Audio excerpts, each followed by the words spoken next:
Bom dia, bom dia! Vamos começar mais um devocional. Hoje vamos ler o livro de Joel, o livro completo, que são apenas 3 capítulos. Amém? Feche seus olhos. Senhor, meu Deus, meu Pai, glorificado seja o teu santo nome. Pai amado, Pai querido. Senhor, eu estou aqui somente por Ti, para Ti.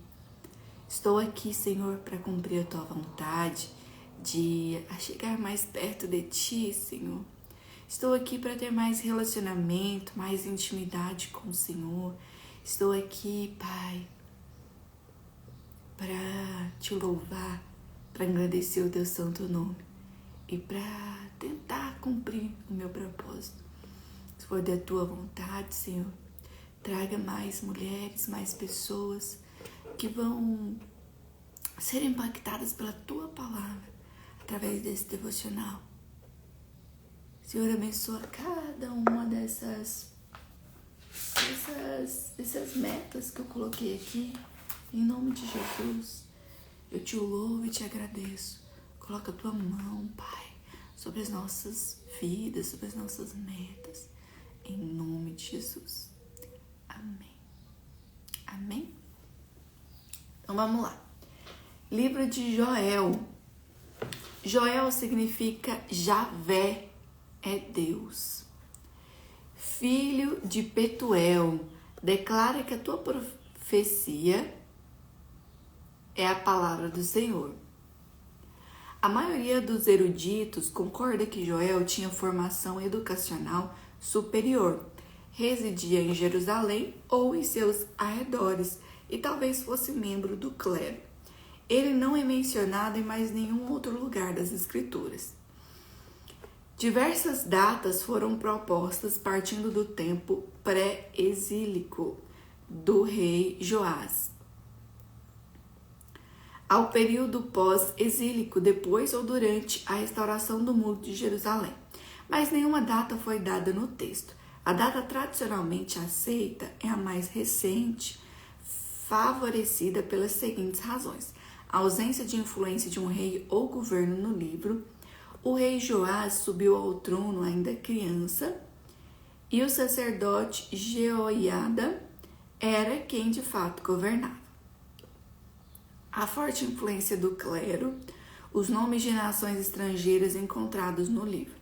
Os livros de Joel e Amós contêm material semelhante. Então aqui fala para comparar, Joel com Amós. Essas semelhanças podem sugerir uma data no século 8 a.C. para o livro de Joel, que Amós fez suas pregações a partir dos escritos de Joel, ou que ambos foram inspirados pelas mesmas profecias. Felizmente, a compreensão da mensagem de Joel, independente da data exata de sua composição. Então, qual que é o pano de fundo aqui, O contexto. Aparentemente, Joel foi um profeta em Judá, o Reino do Sul. A capital de Judá era Jerusalém. As frequentes referências de Joel ao templo e seus rituais sugerem que ele residia em Jerusalém e talvez fosse um sacerdote. E qual que é o propósito aqui desse livro, A profecia de Joel salientou que as calamidades eram juízos e admoestações de Deus quanto a juízo vindouro.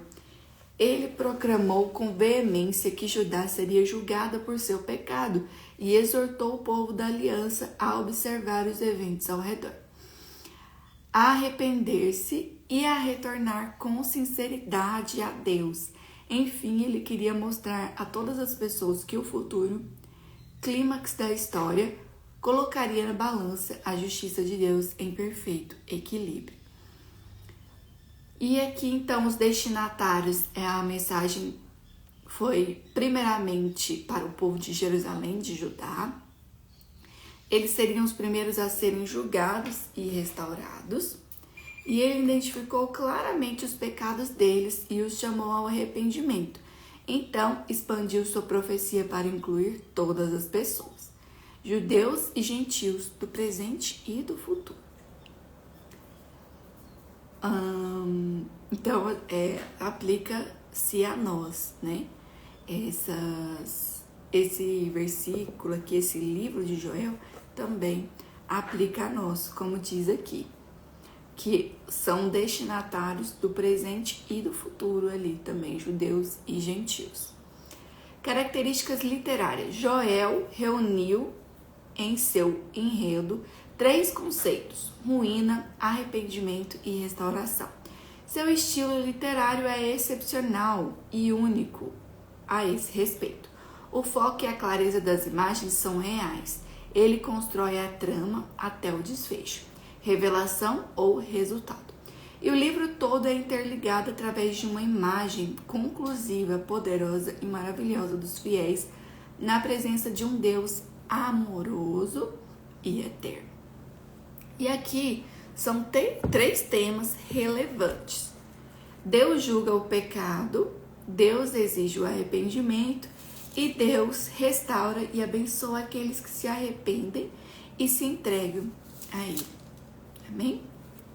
Passando por esses temas, existe a ideia predominante de que Deus é misericordioso e paciente, como pode ser visto em seus constantes avisos, mas haverá um fim para a sua misericórdia. Ele julgará aqueles que não se arrependeram, os que escolheram ficar contra ele, e abençoará os fiéis. Eita! Tá vendo, gente? Por isso que é bom fazer a vontade de Deus sempre, né? Então vamos lá, vamos ler então agora Joel, capítulo 1. A carestia causada pelo gafanhoto e pela seca. Eu vou pesquisar aqui o que é carestia, tá? Mas, enquanto isso aí... Carestia. Porque estamos estudando, né?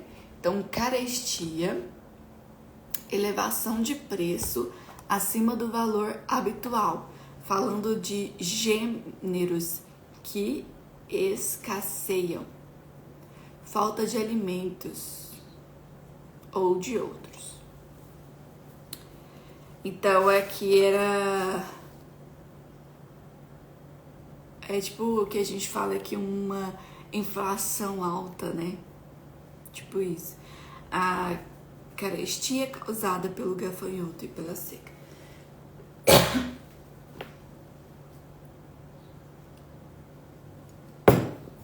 Palavra do Senhor que foi dirigida a Joel, filho de Petuel. Ouvi isso, vós velhos, e escutai todos os habitantes da terra. Aconteceu isso em vossos dias ou nos dias de vossos pais? Narrai isso a vossos filhos, e vossos filhos o façam a seus filhos, e os filhos destes a outra geração. O que deixou o gafanhoto cortador, comeu-o gafanhoto migrador. O que deixou o migrador, comeu o gafanhoto devorador. O que deixou o devorador, comeu o gafanhoto destruidor. Eita! Ébrios, despertai-vos e chorai, uivai todos os que bebeis vinho por causa do mosto, porque está ele tirado de vossa boca. Porque veio um povo contra a minha terra, poderoso e inumerável. Os seus dentes são dentes de leão, e ele tem os queixais de uma leoa. Fez de minha vide uma assolação, destroçou a minha figueira, tirou-lhes a casca que lançou por terra. Os seus sarmentos se fizeram brancos. Lamenta com a virgem que pelo marido de sua mocidade está cingida de pano de saco. Cortada está a casa do Senhor, a oferta de manjares e a libação. Os sacerdotes, ministros do Senhor, estão enlutados. O campo está assolado e a terra de luto, porque o cereal está destruído. A vide se secou, as olivas se murcharam. Envergonhai-vos, lavradores, uivai, vinhateiros, sobre o trigo e sobre a cevada, porque pereceu a mercê do campo. Versículo 12, estamos lendo aqui, bem-vinda, Maria. Estamos lendo Joel, capítulo 1, versículo 12. Então, tem algumas pessoas que nos acompanham aqui, tá? Você é bem-vinda para estar conosco. Versículo 12. A vide se secou, a figueira se murchou, a romeira também, a palmeira e a macieira, todas as aves do campo se secaram e já não há alegria entre os filhos dos homens. Cinge-vos de pano de saco e lamentai, sacerdotes, uivai, ministros do altar. Vide, ministros de meu Deus, passai a noite vestidos de pano de saco, porque da casa de vosso Deus foi cortada a oferta de manjares e a libação. Promulgai um santo jejum, convocai uma assembléia solene, congregai os anciãos, todos os moradores dessa terra, para a casa do Senhor vosso Deus, e clamai ao Senhor. Ah, que dia! Porque o dia do Senhor está perto e vem como assolação do Todo-Poderoso. Tô colocando aqui, ó.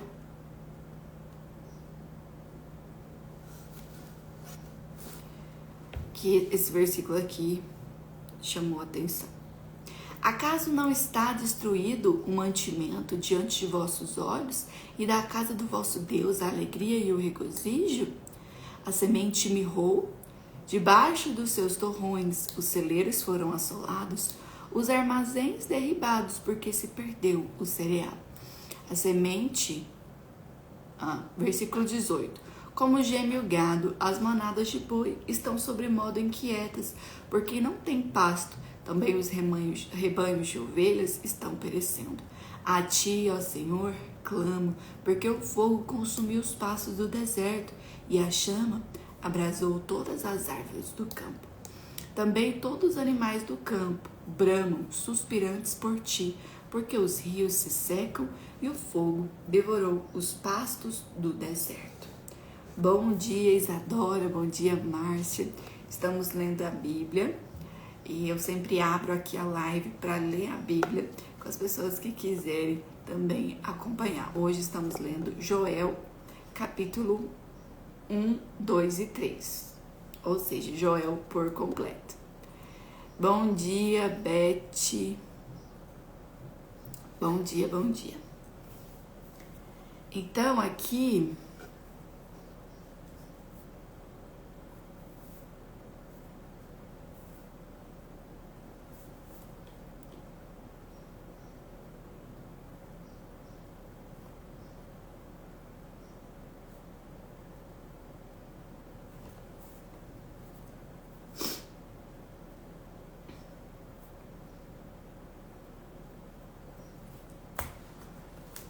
a gente já terminou de ler, né? Esse capítulo 1.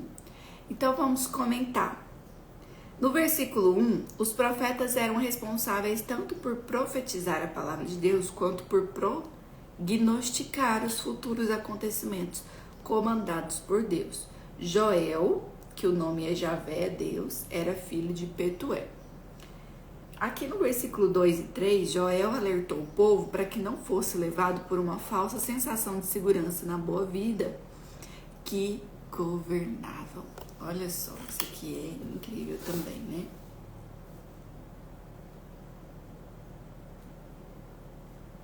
O profeta estabeleceu uma relação direta entre a devoção e a obediência de Deus, a obediência do povo a Deus e as condições agrícolas e sociais da terra. O desastre ocorrido deveria ser ensinado de geração em geração como lembrete do juízo final de Deus, que seguramente viria em breve. No versículo 4, fala dos 4 tipos de gafanhotos.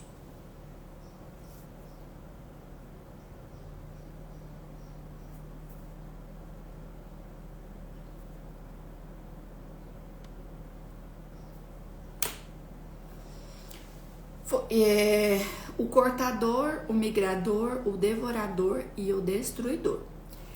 E aqui descrevendo as atividades dos insetos.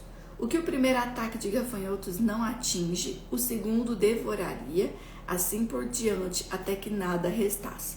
Os gafanhotos se multiplicam e taxas alarmantes e servilham em enxames, formando nuvens que até bloqueiam a luz do sol. Joel usou a alegoria dos gafanhotos para descrever o dia do juízo final. Forte ênfase foi dada à totalidade da destruição que ocorreu. Joel reconheceu que, por mais horrenda que fosse essa calamidade, ainda mais desastres viriam se o seu povo não retornasse imediatamente e completamente à sua aliança de exclusividade com Javé.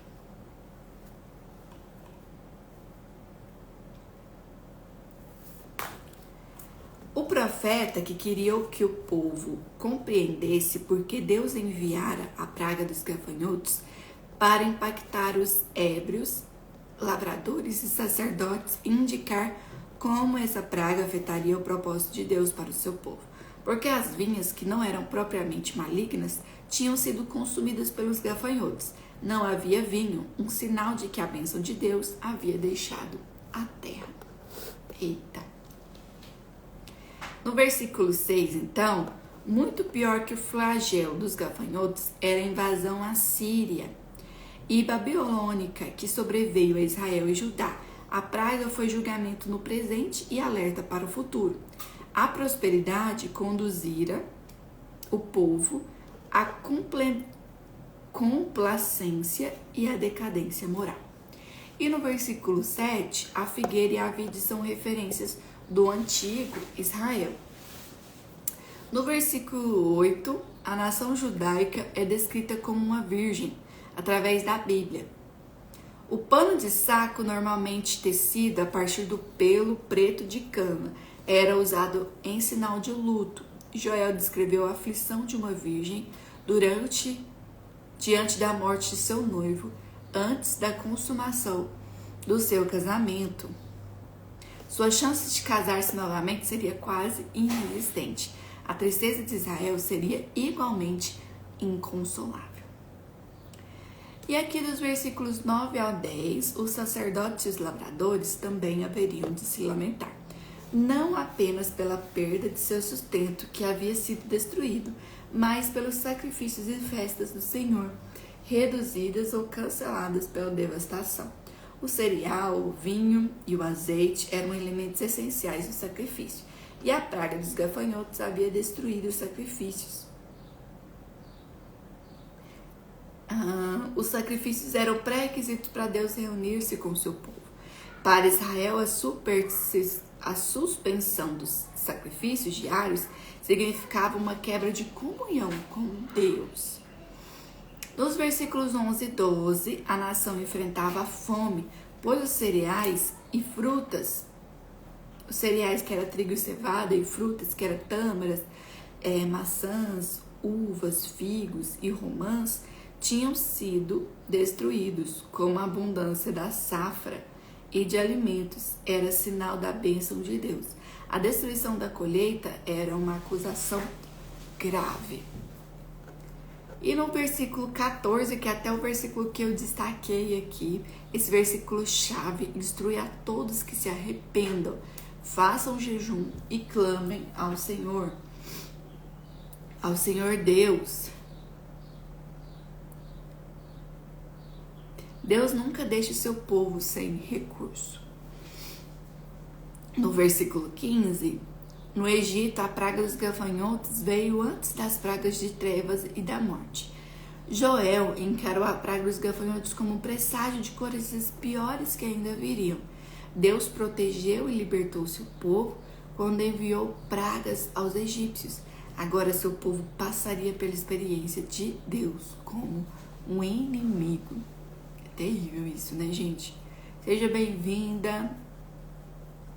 Estamos lendo Joel capítulo 2. Tocai a trombeta em Sião e dai-vos de rebate no meu santo monte. Perturbem-se todos os moradores da terra, porque o dia do Senhor vem e já está próximo. Dia de escuridade e dessas trevas, dia de nuvens e negridão, como a alva por sobre os montes, assim se difunde um povo grande e poderoso, qual desde o tempo antigo nunca houve, nem depois dele haverá pelos anos seguintes, de geração em geração.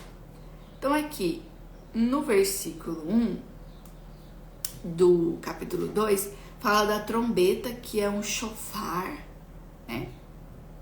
Shofar com PH, SH e PH, shofar. Era um chifre de carneiro tocado para alertar as pessoas de um perigo iminente do início do sábado, do começo do mês e da celebração de diversas festas. O Santo Monte é o monte do templo em Jerusalém. Nesse ponto, Joel passou da alegoria de um exército de gafanhotos para um verdadeiro exército de invasores. As invasões de gafanhotos normalmente partiam do sul ou sudeste, mas esse exército partiu do norte e foi instrumento do Senhor para a destruição, a fim de trazer seu povo de volta a Ele. Sejam bem-vindos, Mundo de Alice e G Gastronomia. Estamos lendo a Bíblia, Joel capítulo 2. E aqui fala também sobre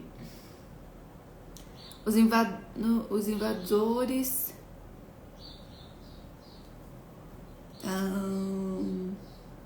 Aqui também fala sobre o dia do Senhor, né? Nesse versículo 1. Pode referir-se a qualquer época em que Deus intervenha ativamente para julgar ou abençoar, mas sempre aponta para o dia do juízo final. Então, Joel tá bem interessante, vocês estão vendo que eu tô marcando muito. E eu quero colocar no meu livro algumas dessas coisas também. Aqui, ó, então, o dia do Senhor aponta para o fim dos tempos.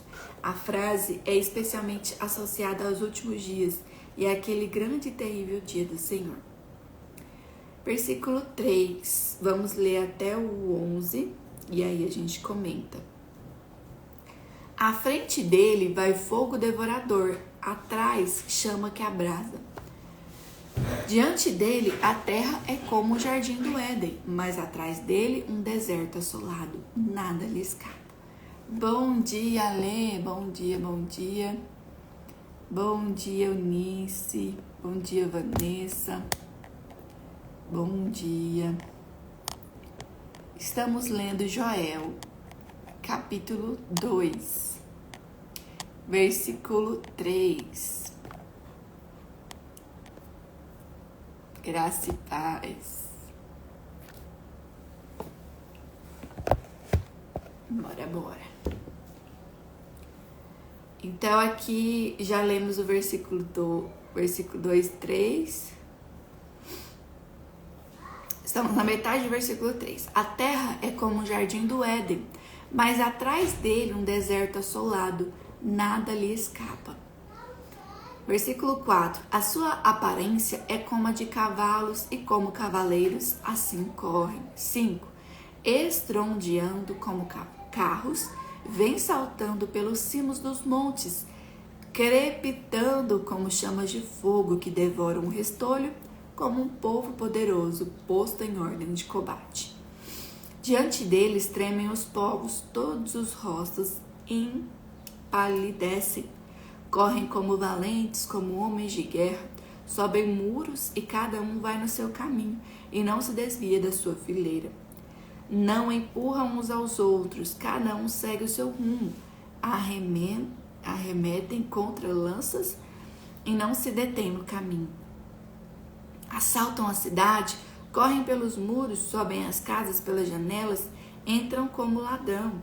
E diante deles tremem a terra e os seus céus se abalam, o sol e a lua se escurecem, e as estrelas retiram o seu esplendor. O Senhor levanta a voz diante do seu exército, porque muitíssimo grande é o seu arraial. Porque é poderoso quem exulta as suas ordens. Sim, Grande é o Senhor. Vou pesquisar aqui algo. Arraial. Eu sempre quis saber qual que era a definição correta do arraial na Bíblia.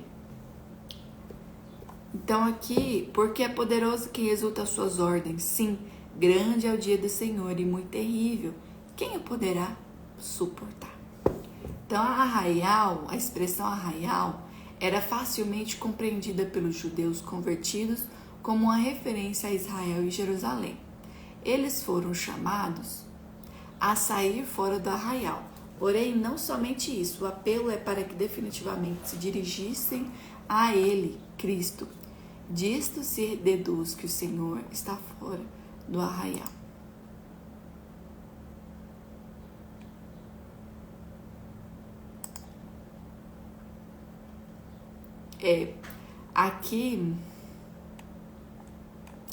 Aqui fala muito sobre arraiar, né?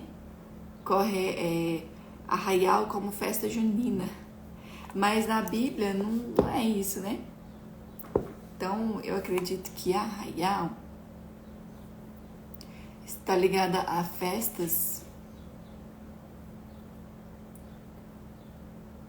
Aqui, vocês acreditam que não tem uma definição? Aqui, ó, arraial, dicionário.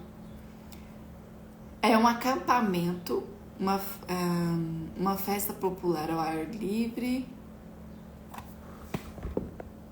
geralmente com comida, música e bebida. Então, é um acampamento, né? Então, acredito que aqui o significado, porque muitíssimo grande é o seu arraial, né? Então, acredito que seja isso. Vamos, então, aqui trazer uma reflexão sobre os versículos 3 a 11. Outra descrição do dia do Senhor foi revelada, mais terrível do que a anterior, quando os gafanhotos cobriram a terra.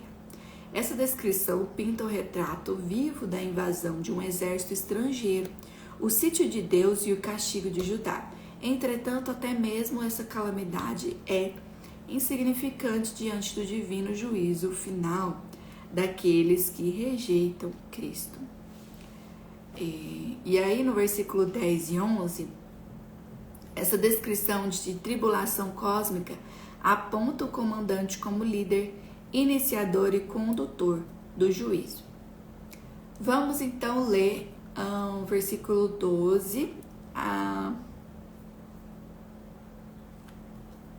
Vamos ler o versículo 12 e aí a gente já vai comentar aqui sobre o que vai falar nos próximos versículos.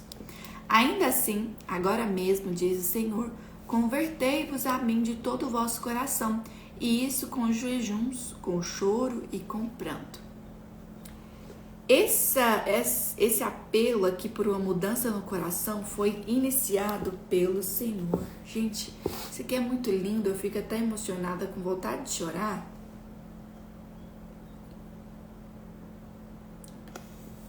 Olha aí, diante da calamidade, a única resposta eficiente é clamar pelo Senhor Todo-Poderoso.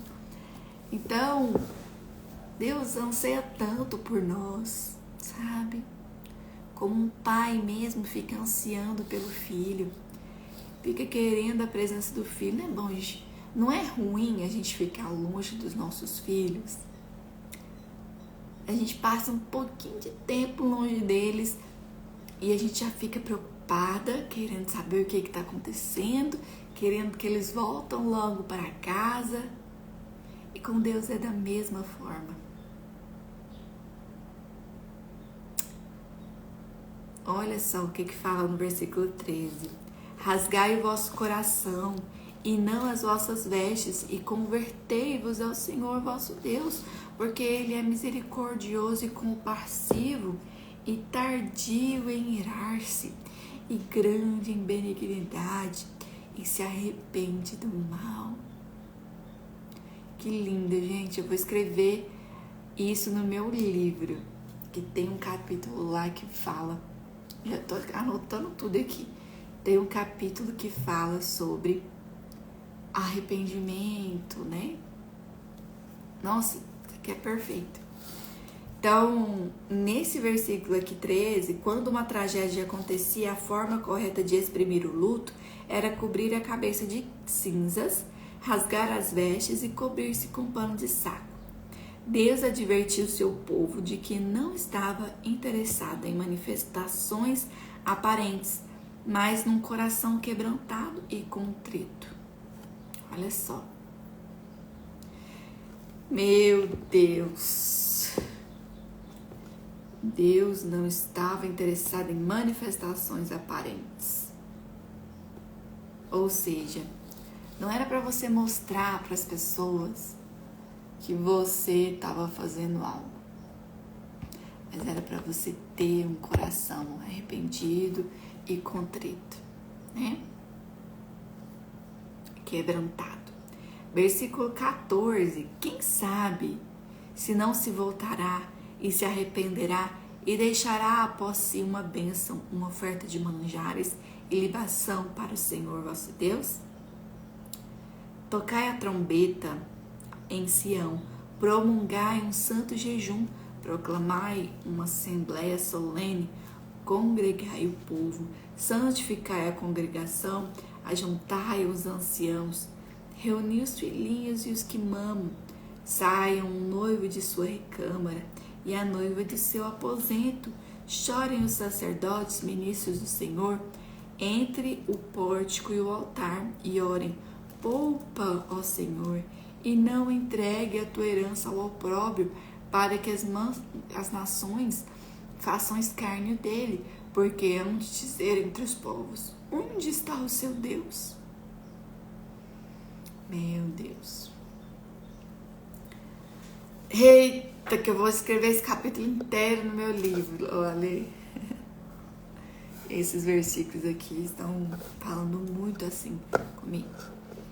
Ó, no versículo 13 e 14, o pecado viola o coração de Deus. Não é simplesmente uma quebra de regulamento. Deus busca seu arrependimento e restauração do relacionamento com Ele.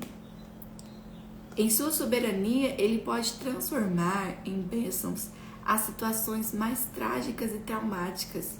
Ao mencionar a oferta de cereais e bebidas, a profecia indicou que é um privilégio e uma bênção adorar a Deus. A Alê tá participando de tudo, né? A Alê, você participou do dia que Deus me deu o nome das Mulheres Graciosas, que eu falei, vou colocar esse nome no meu projeto, né? Que já... E agora Mulheres Graciosas é o maior projeto, né? Vou colocar no planner, próximo planner de 2025.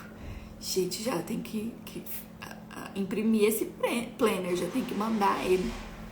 Vai ser o planner da Mulher Graciosa, vai ser lindo também. E aí, bora, né?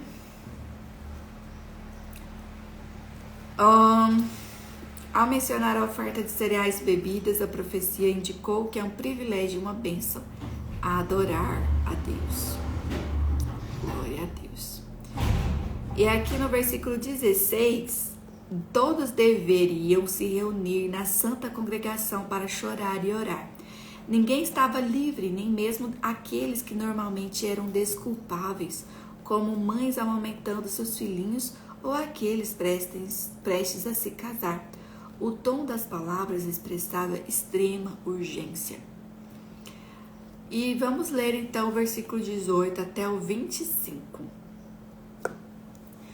Então o Senhor se mostrou zeloso da sua terra, compadeceu-se do seu povo e, respondendo, lhes disse: Eis que vos envio o cereal e o vinho e o óleo, e deles sereis fartos, e vos não entregarei mais ao opróbrio entre as nações, mas o exército que vem do norte, e o removerei para longe de vós, lançá-los-ei em uma terra seca e deserta. Lançarei a sua vanguarda para o mar oriental e a sua retaguarda para o mar ocidental. Subirá o seu mau cheiro e subirá a sua podridão, porque agiu poderosamente. Não temas, ó terra, regozija-te e alegra-te, porque o Senhor faz grandes coisas. Não temais, animais do campo, porque os pastos do deserto reverdecerão, porque o arvoreto dará o seu fruto, a figueira e a vide produzirão com vigor. Alegrai-vos, pois, filhos de Sião, regozijai-vos no Senhor, vosso Deus, porque ele vos dará uma justa medida. A chuva fará descer como outrora, a chuva temporã e a seródia. As eiras se encherão de trigo e os lagares transbordarão de vinho e de óleo. Olha que lindo. Então Deus aqui já vem falando sobre a bênção, né? Restituir-vos-ei os anos que foram consumidos pelo gafanhoto migrador, pelo destruidor e pelo cortador, o meu grande exército que enviei contra vós outros. Então aqui desses versículos 18 ao 25, quando o povo de Deus se arrependesse, a terra seria restaurada. O tema de pecado e a restauração permeia as escrituras. O pecado nunca acontece isoladamente. Ele sempre tem natureza e influências sociais. No versículo 25 até o 27, vamos ler o 26 até o 26 e 27, né? Comereis abundantemente e vos fartareis, e louvareis ao Senhor vosso Deus, que se ouve maravilhosamente convosco, e o meu povo jamais será envergonhado. Sabereis que estou no meio de Israel, e que sou o Senhor vosso Deus, e não há outro, e o meu povo jamais será envergonhado. A graça de Deus desenvolveria o tempo passado e juízo. A declaração sugeria que quando o arrependimento ocorresse, a alegria seria de tal magnitude que o tempo passado de aflição e dor seria apagado. Então, gente, é só se arrepender. É tão fácil se arrepender, né? Só pedir perdão. Mas na verdade não é tão fácil. Porque não é de boca. Não é pedir perdão somente de falar, ah, Senhor, me perdoa, né? Porque é muito fácil. Pedir desculpa é muito fácil quando você faz algo de ruim para uma pessoa. Só que machuca. A gente tem que entender que o que a gente faz machuca o outro. E pedir desculpa não é a solução. Você tem que parar de fazer o que você está fazendo. Então é arrepender, não voltar a cometer, né? E arrepender mesmo de falar assim, não, eu não quero mais fazer isso. É nesse sentido. E nos versículos, vamos ler então aqui o 28 e 29. E a gente comenta. Promessa do derramamento do Espírito. E acontecerá depois que derramarei o meu Espírito sobre toda a carne. Vossos filhos e vossas filhas profetizarão, vossos velhos sonharão e vossos jovens terão visões. Até sobre os servos e sobre as servas derramarei o meu Espírito naqueles dias. Olha que lindo, gente. Perfeito, né? E isso realmente aconteceu quando Jesus veio, né? Ele derramou o Espírito. Depois do juízo, o Espírito de Deus seria derramado sobre todo o seu povo, independente de idade, sexo ou classe social. Em 2 ocasiões, Joel declarou que o derramamento do Espírito incluiria as mulheres. Paulo reforçou esse princípio de igualdade em Cristo. Esse derramamento era diferente do padrão usado no Antigo Testamento, em que Deus derramava seu Espírito em uma pessoa para um fim específico.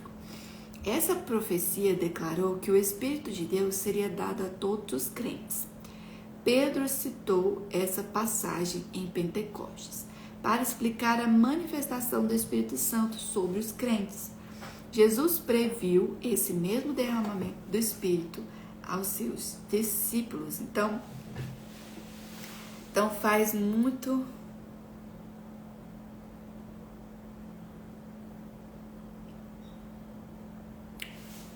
faz menção aqui, né? Aqui no Antigo Testamento, como eu já disse algumas vezes, Deus derramava o seu Espírito só quando ele queria realmente falar com aquele povo ali. Então, ele tinha um fim específico, né, para derramar o seu Espírito sobre alguém. E aqui,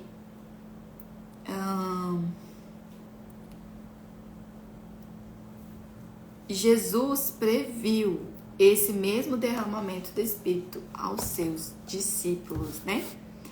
Nos versículos 30, então vamos ler o versículo 30 e 31. Mostrarei prodígios no céu e na terra, sangue, fogo e colunas de fumaça.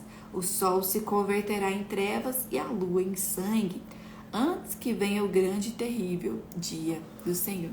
Seja bem-vindo, meu cunhado, Jales Júnior. Estamos lendo Joel, capítulo 2, e aqui fala sobre o cataclismo cósmico que anunciava o dia do Senhor, a progressão partia dos gafanhotos, seja no Egito ou na época de Joel, ao exército invasor de qualquer época de juízo até o juízo final. Cada calamidade serve para lembrar o grande juízo final. Então, claro que tudo aponta até hoje para o juízo final, né, gente? Vamos ler o versículo 32. E acontecerá que todo aquele que invocar o nome do Senhor será salvo, porque no Monte Sião, em Jerusalém, estarão os que forem salvos, como o Senhor prometeu, e entre os sobreviventes, aqueles que o Senhor chamar. Então, a salvação de Deus está disponível para todo aquele que chamar pelo nome do Senhor. Não existe salvação em qualquer outro nome. Deus é Criador. Jesus é Senhor e Redentor. E o Espírito Santo é Consolador. Amém? Vamos então para o último capítulo de hoje desse livro. Também, né, Joel? E finalizar o livro de Joel. O juízo de Deus sobre as nações inimigas, capítulo 3, versículo 1. Eis que naqueles dias e naquele tempo em que mudarei a sorte de Judá e de Jerusalém, Deus irá restaurar aos judeus na sua terra sua fortuna e sua aliança que fez com eles. Ele irá julgar as nações em relação ao tratamento dado ao seu povo. Dará início ao dia do juízo final e trará todas as nações ao vale de Josafá. A importância desse vale é mais teológica do que fotográfica. Aqui é enfatizado o caráter do juízo e não a sua localização. Amém? Versículo 2. Congregarei todas as nações e as farei descer ao vale de Josafá, e ali entrarei em juízo contra elas por causa do meu povo e da minha herança. Israel, a quem elas espalharam por entre os povos, repartindo a minha terra entre si, lançaram sorte sobre o meu povo e deram meninos por diretrizes e venderam meninas por vinho que beberam. Bom dia, Aline, bom dia, Lucilene, sejam bem-vindas. Versículo 3, lançaram sorte.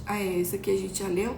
No versículo 4, então, que tendes vós comigo, Tiro e Sidom, e todas as regiões da Filístia? É isso vingança que quereis contra mim? Se assim me quereis vingar, farei sem demora cair sobre a vossa cabeça a vossa vingança. Bom dia, bom dia. Os vizinhos aqui, então, que constantemente ameaçaram Judá, incluíam Tiro, Sidom, Filístias, Egito e Edom. Muitas dessas nações estavam envolvidas com o tráfico de escravos.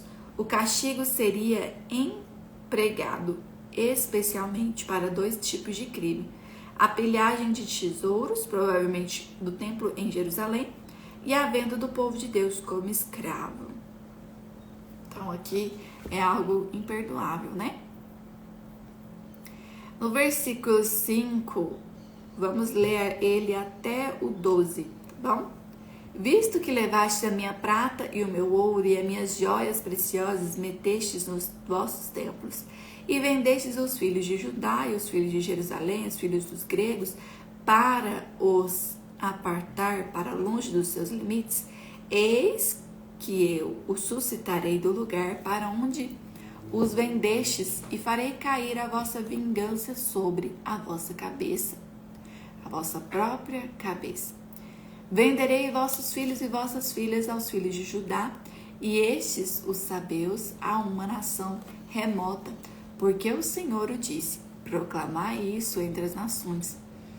Apregoai guerra santa e suscitai os valentes. Cheguem-se, subam todos os homens de guerra. Forjai espadas das vossas relhas, de arados e lanças das vossas podadeiras. Diga o fraco, eu sou forte. Apressai-vos e vide todos os povos em redor, e congregai-vos para ali, ó Senhor. Faze descer os teus valentes. Levantem-se as nações e sigam para o vale de Josafá, porque ali me assentarei para julgar todas as nações em redor. Lançai a foice, porque está madura a seara. Vinde, pisai, porque o lagar está cheio e os seus compartimentos transbordam, porquanto a sua malícia é grande. Então aqui Joel deliberadamente inverteu as ordens em que paz e bênçãos do reino messiânico foram previstas. O tempo de paz ainda não havia chegado. O tempo presente, Joel declarou, seria um tempo de guerra. As nações reuniam suas forças, mas o Senhor soberano não seria tocado nem abalado. Ele seria o juiz final. Joel 3,12 oferece grande esperança ao crente. Bom dia, Janinha, Joelma, Érica, sejam todas bem-vindas. Estamos lendo Joel, capítulo 3, versículo 12 e 13 aqui.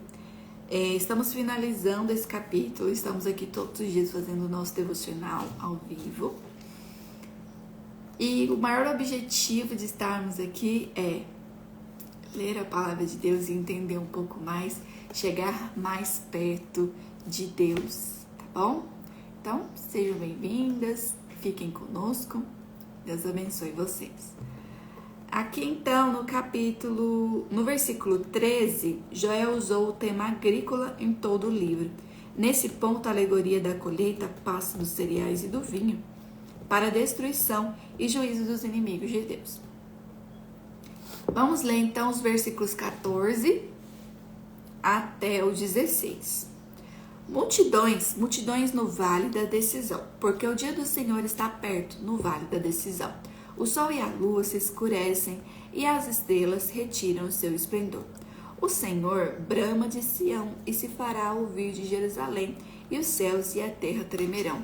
Mas o Senhor será o refúgio do seu povo e fortaleza dos filhos de Israel. Olha que lindo. O Senhor será o refúgio do seu povo. Quem recebe, fala amém. Digita aí amém. E a fortaleza dos filhos de Israel. Sabereis assim que eu sou o Senhor vosso Deus, que habito em Sião, meu santo monte, e Jerusalém será santa, estranhos não passarão mais por ela. Quem recebe, gente? Fala aí, amém. Aqui nesses versículos 14 a 16, o vale da decisão, que pode ser o mesmo vale de Josafá, refere-se ao veredito do Senhor quanto ele trouxer juízo divino sobre as nações. O tempo das decisões individuais passou. Agora Deus irá julgar e decretar o castigo. Um dos aspectos mais tristes nesses versículos é a referência às multidões, sugerindo o grande número de pessoas. A certeza do juízo final deve incluir aos crentes e se comprometam com Deus e levar os incrédulos a se arrependerem. Então, o que eu falei aqui para vocês falarem amém? Era sobre esse versículo 16, que vamos já explicar ele, ó. O clímax da batalha é descrito em tempos poéticos, possibilitando que o leitor visualize o juízo de Deus de forma mais viva. Enquanto os céus e a terra tremem, o Senhor será um refúgio para o seu povo. Então, diante de tudo, de toda tribulação, diante de toda luta, diante de tudo aquilo de ruim que possa vir a acontecer, o Senhor é o refúgio do teu povo. O Senhor é o seu refúgio. Amém? Seja bem-vinda, Adriana. Deus abençoe. Estamos lendo aqui Joel, capítulo 3, versículo 18. Vamos ler então, vamos finalizar esse capítulo, esse livro hoje, do 18 até o 21. A restauração de Israel. Bom dia, Paulo. Seja bem-vindo. E há de ser que naquele dia os montes destilarão mosto e os outeiros manarão leite e todos os rios de Judá estarão cheios de águas. Sairá uma fonte da casa do Senhor e regará o vale de Sitim. O Egito se tornará uma desolação e Edom se fará um deserto abandonado por causa da violência que fizeram os filhos de Judá, em cuja terra derramaram sangue inocente. Judá, porém, será habitada para sempre, e Jerusalém de geração em geração. Eu expiarei o sangue dos que não foram expiados, porque o Senhor habitará em Sião. Amém, maravilhosas. Esses versículos, então, do 17 até o 21, o profeta descreveu a esperança e o objetivo de toda a profecia desse livro, né? Um tempo que Deus irá habitar junto ao seu povo e a alegria de sua presença existirá para sempre. Joel enfatizou que o povo de Deus habitaria no santo lugar de Deus, Jerusalém, na formosa terra prometida. No versículo 18, Joel falou do mesmo rio que o profeta João mencionou também. E no 20 e 21, o juízo pelo pecado será encerrado. Enfim, a expiação pela enorme matança do povo de Deus foi definitiva e completamente feita por Jesus Cristo em sua morte na cruz. Então foi de uma vez por todas, né, o sacrifício ali feito. Joel reiterou sua promessa de que o povo de Deus retornaria à sua terra e a Jerusalém, e que Deus reinaria e viveria em Sião com o seu povo para sempre. Glória a Deus, que lindo, né, gente? Então, o capítulo, ele começa ali. Ele começa e termina, né, na verdade, falando para o povo se arrepender, para o povo se voltar para os caminhos do Senhor, da mesma forma que os outros profetas também. E mais uma vez eu falo, bom dia, Kênia, seja bem-vinda. Mais uma vez eu falo que meu esposo até esses dias estava falando, sempre vai existir um profeta que vai chegar e vai apontar o dedo e vai falar, o fim dos tempos está chegando o dia do juízo final. Bom dia, maravilhosa.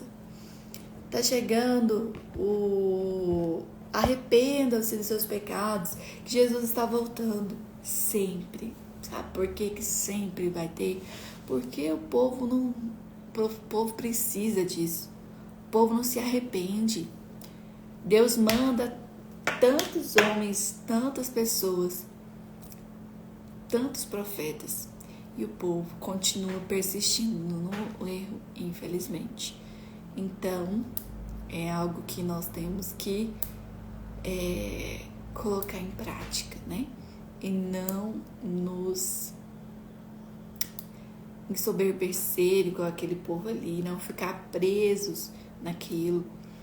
Nós temos que nos arrepender todos os dias dos nossos pecados que nós cometemos no passado, no presente e que vamos cometer ainda no futuro, né?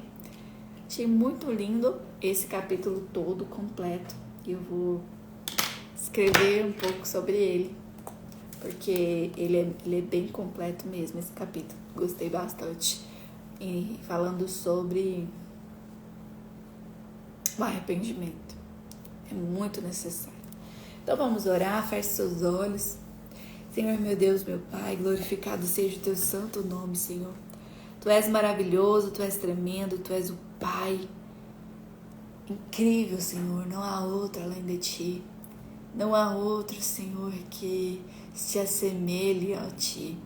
Só o Senhor é Deus, o Senhor é o único. O Senhor é o Rei dos reis, Senhor dos senhores. Obrigada, Pai, por mais um dia. Obrigada por nos mostrar, nos revelar a grandeza da Tua palavra, a Tua soberania. Obrigada, Senhor. Amanhã estamos aqui novamente, se o Senhor permitir. Coloca a Tua mão sobre cada um de nós. Abençoa, Senhor, os projetos de cada uma. Abençoa, Senhor, a vida, a casa, a família de cada uma. Cai por terra todo mal, tudo aquilo que não provém de Ti, cai por terra em nome de Jesus. Se for doença, caia por terra. Que elas possam receber os milagres do Senhor, as bênçãos do Senhor. Em nome de Jesus, prospera os lagares, Pai, em nome de Jesus. Que elas possam se lembrar do Senhor, acima de todas as coisas. Amém. Amém, maravilhosos. Então, até amanhã. Estamos aqui todos os dias. Amanhã, 7h30. Pode ser? 7h30 estamos aqui. Beleza? Deus abençoe. Beijo, beijo. Até amanhã.